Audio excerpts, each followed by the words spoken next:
എന്നിട്ട് അവളെന്താ പറഞ്ഞത്? കാശിന് മീതെ കളക്ടറും പറക്കുവോ ബാലേന്ദ്ര?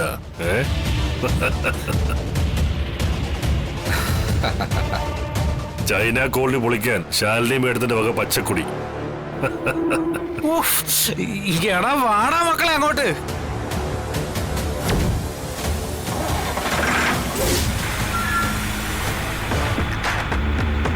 നീ അങ്ങോട്ട് പൊളിക്ക് ബാലേന്ദ്ര, പൊളിച്ചടുക്ക്. ഒരു പട്ടിയും ചോദിക്കാൻ പറ്റത്തില്ല.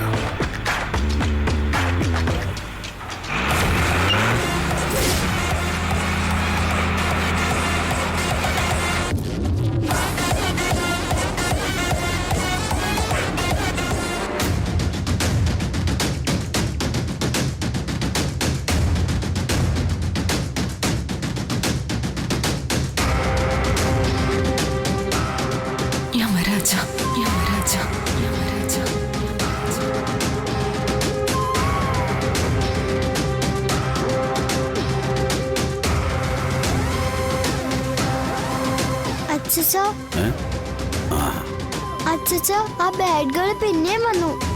ആണോ മോളെ? അതെ അച്ഛാ, വിഷ്ണുവിന്റെ കല്യാണം അവര് നടത്തും എല്ലാരും പറഞ്ഞു. എന്നിട്ട് സത്യമ്മ കേൾക്കുന്നില്ല. ചേച്ചിയമ്മയുടെ കാര്യം ഓർത്ത് ഞാനും പറഞ്ഞു. പക്ഷെ അത് ബാഡ് ഗേൾ ആണെന്ന് പറഞ്ഞിട്ട് സത്യമ്മ വിശ്വസിക്കുന്നില്ല. മോള് വിഷമിക്കാതെ, നല്ലത് മാത്രമേ നടക്കൂ കേട്ടാ. സത്യാണോ അച്ഛാ? അച്ഛനെ വിശ്വസിക്കാട്ടോ.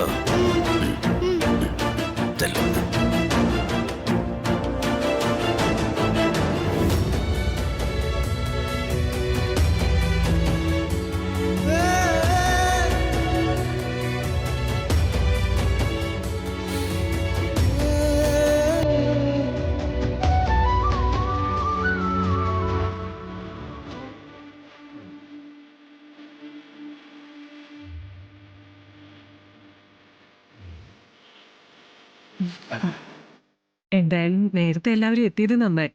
തിരുമേനി എത്തിയാൽ ഉടനെ നമുക്ക് ചടങ്ങ് തുടങ്ങാം.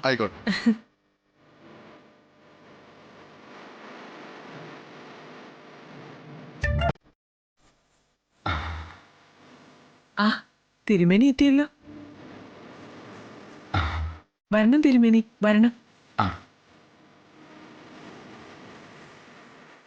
അപ്പോ ചടങ്ങ് തുടങ്ങാൻ മുഹൂർത്തം ആകുന്നേ ഉള്ളൂ. പയ്യനെ വിളിച്ചോളൂ. വിഷ്ണുവിനെ വിളിപ്പിക്കാം. പിള്ളേ, എന്താ സത്യം? മുകളിൽ ചെന്ന് വിഷ്ണുവിനെ വിളിച്ചോണ്ട് വാ. വിളിച്ചാ പോരാ, വിളിച്ചോണ്ട് വരണം. മനസ്സിലായല്ലോ? ശരി സത്യമേ.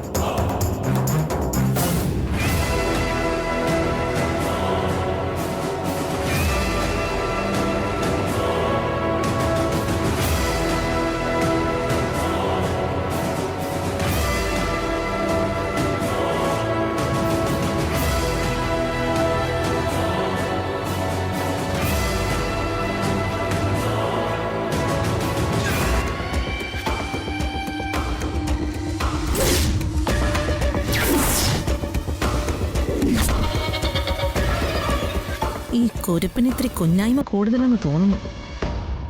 ഒന്ന് ശരിയാക്കി കൊടുത്തേക്കാം. എന്റെ പൊന്നുമോളിങ്ങി വന്നേ. ഇല്ല, you are a bad girl. Puppy Bad girl. പണി പാളിയല്ല. മോളെ അങ്ങനെയൊന്നും പറയരുത് കേട്ടോ. No. Bad girl, bad girl. Puppy puppy, നിങ്ങളല്ലേ പറയുന്നത് അങ്ങനെയൊന്നും പറയരുതെന്ന്? Bad girl, bad girl, bad girl. Puppy, അത് ശരിയല്ലല്ലോ. ഇങ്ങോട്ട് വാടി, ഇങ്ങോട്ട് വരാൻ. സത്യമേ bad girl ആ. നിന്നോട് ഇങ്ങോട്ട് വരാനല്ലേ പറഞ്ഞത്? എന്നെ വീട്. വാടി ഇങ്ങോട്ട്, വാ, വരാൻ ഇങ്ങോട്ട്. സത്യമേ വീട്. സത്യമേ വിട്ടേക്ക്. കൊച്ചുകുട്ടിയല്ലേ, അവളവളുടെ അറിവില്ലായ്മ കൊണ്ട് പറയുന്നതല്ലേ. കൊച്ചു കുഞ്ഞു വിളഞ്ഞു വിട്ടോ. വാടി ഇങ്ങോട്ട്, വീട്. വരാൻ. എന്നെ വീട്. വാ ഇങ്ങോട്ട്. എന്നെ വീടാനല്ലേ പറഞ്ഞേ?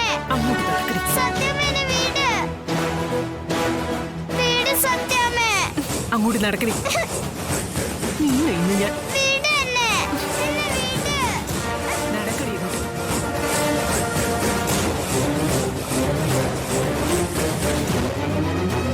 നടക്ക്. പറയുന്നത് അനുസരിച്ച് നിനക്ക് എന്തായിരുന്നു ഈ കുഴപ്പം? ഞാൻ പറയുന്ന സത്യം. ആ പെണ്ണ് bad നടക്കണേ girl ആ. അങ്ങോട്ട്. Bad girl ആ. മിണ്ടരുത് നീ, മിണ്ടരുത്. അകത്തോട്ട് പോടി. വേണ്ട. സത്യമേ. അവിടെ കിടന്നോണം. സത്യമേ. വാതില് തുറക്ക്. മര്യാദ പഠിപ്പിക്കുന്നുണ്ട് ഞാൻ തന്നെ. കുഞ്ഞുവായിൽ അവള് വലിയ വർത്താനം പറഞ്ഞുകൊണ്ട് നടക്കുന്നു. സത്യമേ വാതില് തുറക്ക്. സത്യമേ വാതില് തുറക്കാൻ. സത്യമേ വാതില് തുറക്ക്. വാതില് തുറക്കാൻ. സത്യമേ.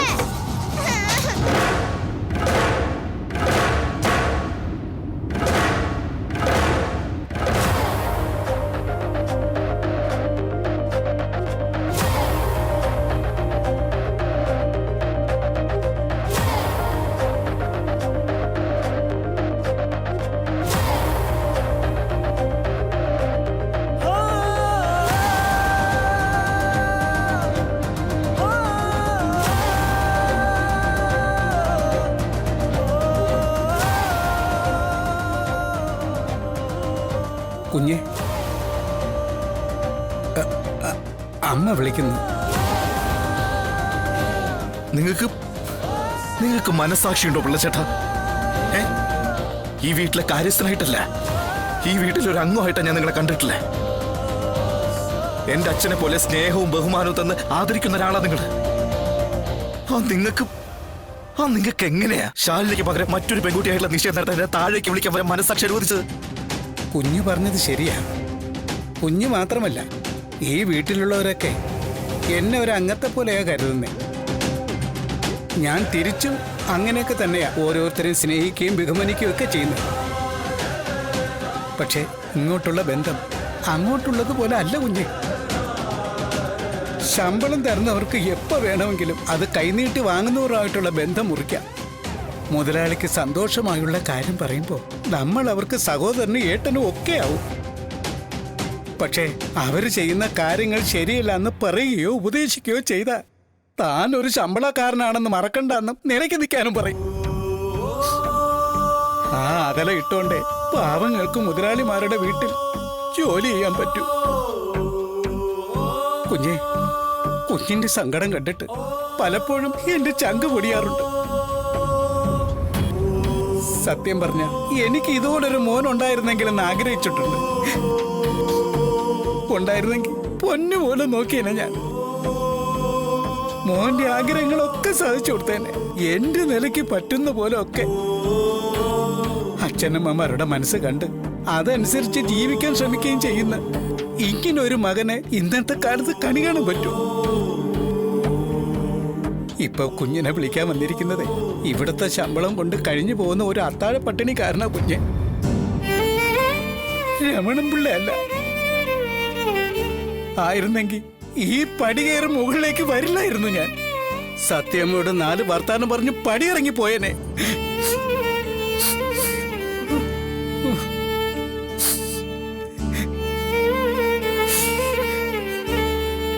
പിള്ളച്ചേട്ടാ, ഞാൻ പെട്ടെന്ന് ദേഷ്യത്തില് കുഞ്ഞേ,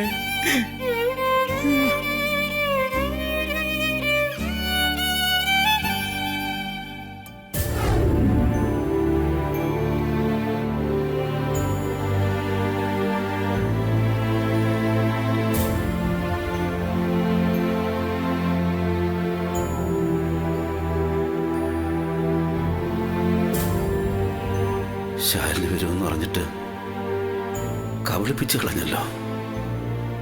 ഭാമയെ പേടിച്ച് അവള് വരില്ല. ഈശ്വര,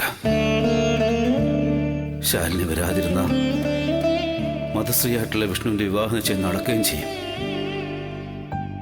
പിന്നെ വിഷ്ണുവിന്റെയും ശാലിനിയുടെയും ജീവിതം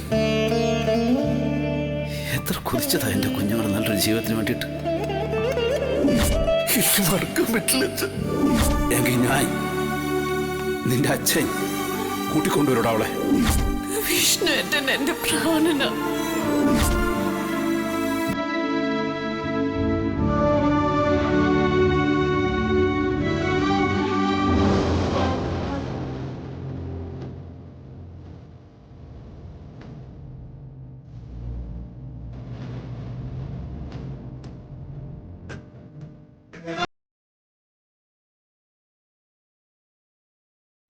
രണ്ട് ജാതകങ്ങളും തമ്മിലുള്ള പൊരുത്തം വിശേഷം. മാത്രമല്ല, സത്യം പറഞ്ഞ ഈ ജാതകങ്ങൾ തമ്മിലായിരുന്നു കൂടിച്ചേരേണ്ടത്. ദീർഘമാംഗല്യ യോഗമുള്ള കുട്ടിയാണേ മധുശ്രീ. കൊടുത്ത കാശ് പ്രയോജനപ്പെട്ടു.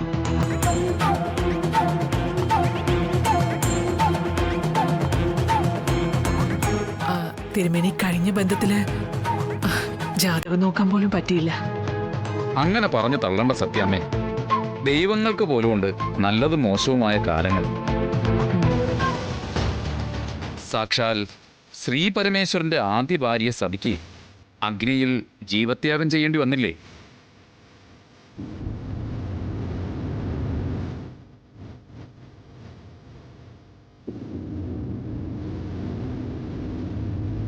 രണ്ടാം വിവാഹത്തിലെ പാർവതി ദേവിയല്ലേ ഒടുവിൽ ശിവന്റെ പ്രിയപത്നിയായി മാറിയത്?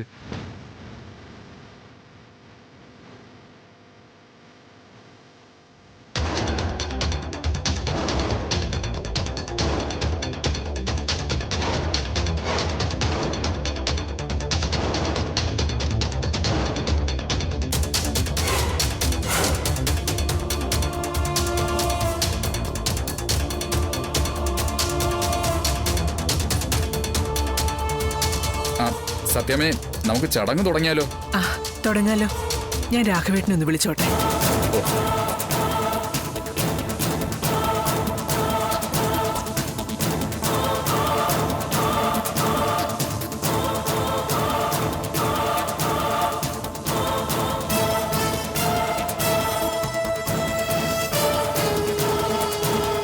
ഈ പരമേശ്വരന്റെയും പാർവതിയുടെയും സംയോഗത്തിന്റെ വിശേഷം എന്താന്ന് വെച്ചാൽ,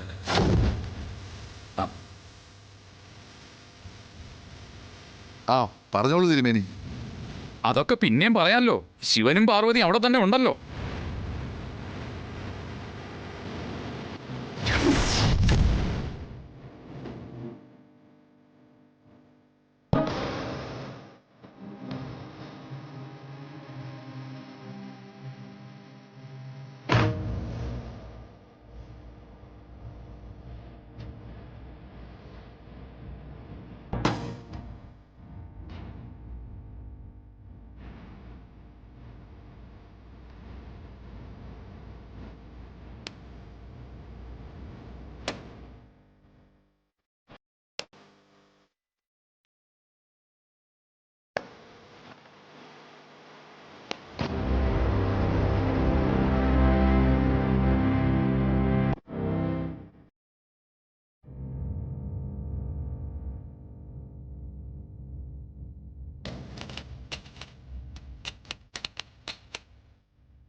സത്യാമ്മ ഇനി വാതിൽ തുറക്കും തോന്നുന്നില്ല.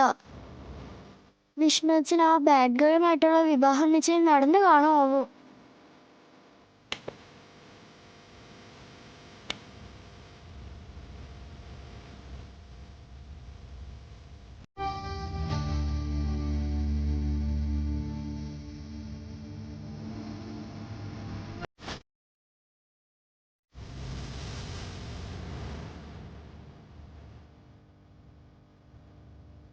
രാഘവേട്ട, ആരെയോ കാത്തിരിക്കുന്ന പോലെ. ഞാൻ രാഘവേട്ടനോട് പറഞ്ഞിരുന്നു ഈ നിശ്ചയം നടക്കൂന്ന്. നടക്കില്ല എന്ന് രാഘവേട്ടൻ വെല്ലുവിളിച്ചു. വെല്ലുവിളികൾ എനിക്കിഷ്ടോ, പക്ഷേ എനിക്കെതിരെയുള്ളവ ഒഴികെ.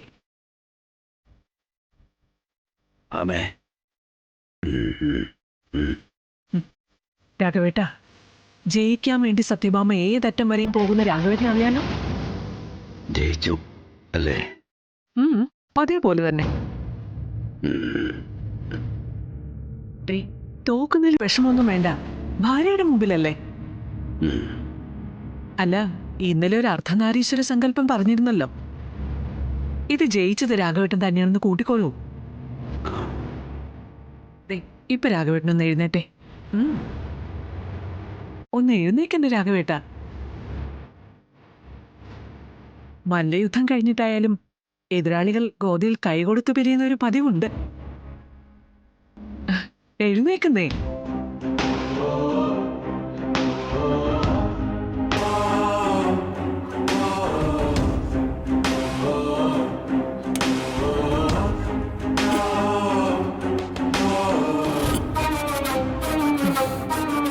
അതെ, വന്നാലൊരു കാഴ്ച കാണിച്ചു തരാം.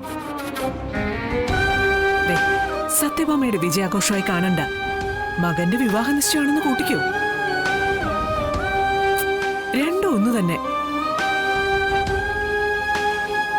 ഭാമേ, ഇത്തവണ നീ തോൽക്കും ഭാമേ. നടപ്പില്ല രാഘവേട്ട. നടക്കും ഭാമേ. എപ്പോഴെങ്കിലും എനിക്കുടൻ ജയിക്കണ്ടേ? ജീവിതത്തിൽ ഒറ്റത്തവണയെങ്കിലും. ശരി, രാഘവേട്ടൻ വാ.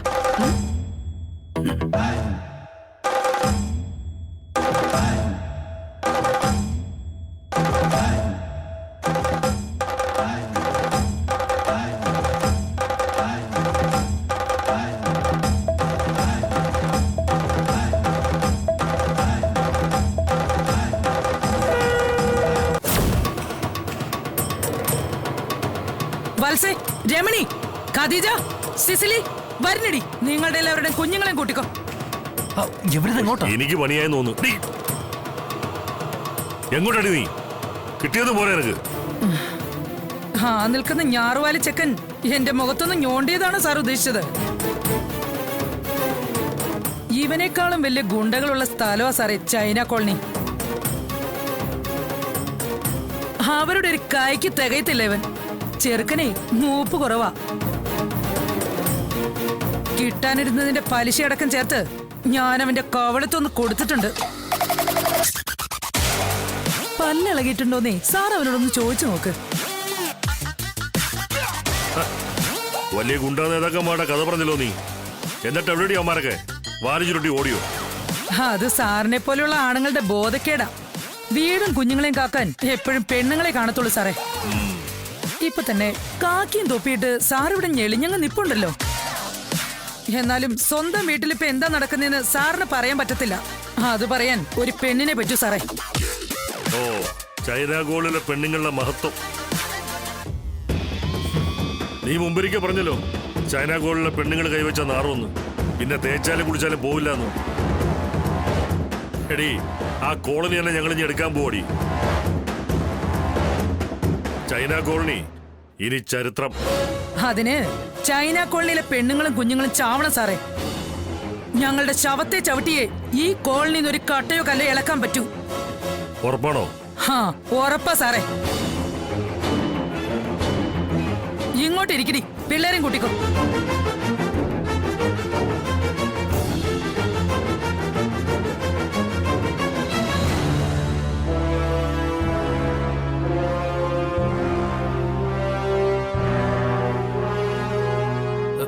എന്താ സാറേ, സത്യാഗ്രഹമാണല്ലോ. വിചാരിച്ച പോലെ സംഗതി അത്ര എളുപ്പമല്ല ബാലേന്ദ്ര. ഈ ഞായറാഴ്ച കൊണ്ട് കോടതി ഒഴിവാന്നും മിനിറ്റ് വെച്ച് കാര്യം നടത്തും സാറല്ലേ പറഞ്ഞത്. ഒന്ന് പതുക്കെ പറയണോ? എടോ, എനിക്കും അവക്കും ഇതിൽ പങ്കുള്ള കാര്യം പുറത്തറിയാൻ പാടില്ലെന്ന് പറഞ്ഞില്ലേ? എന്ന് പറഞ്ഞ കാര്യം നടക്കണ്ടേ? അമിത് ഗ്രൂപ്പിന്റെ കയ്യിൽ നിന്ന് കാശ് എണ്ണി വാങ്ങി ആളെണ്ണം നോക്കി വിതരണം ചെയ്തത് ഞാനാ. താനിങ്ങോട്ട് വന്നേ.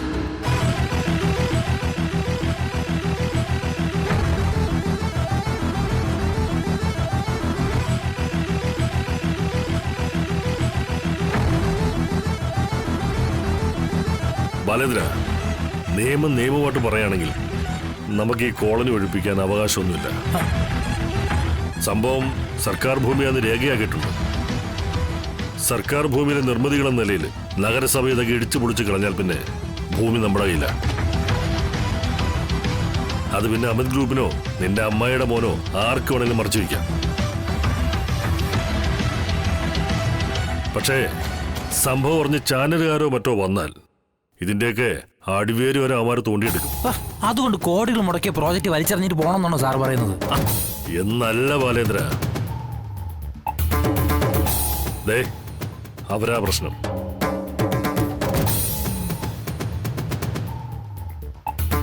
ഇതുപോലത്തെ പ്രശ്നങ്ങൾ ഉണ്ടാവുന്ന സാറിന് അറിയാൻ പാടില്ലായിരുന്നു.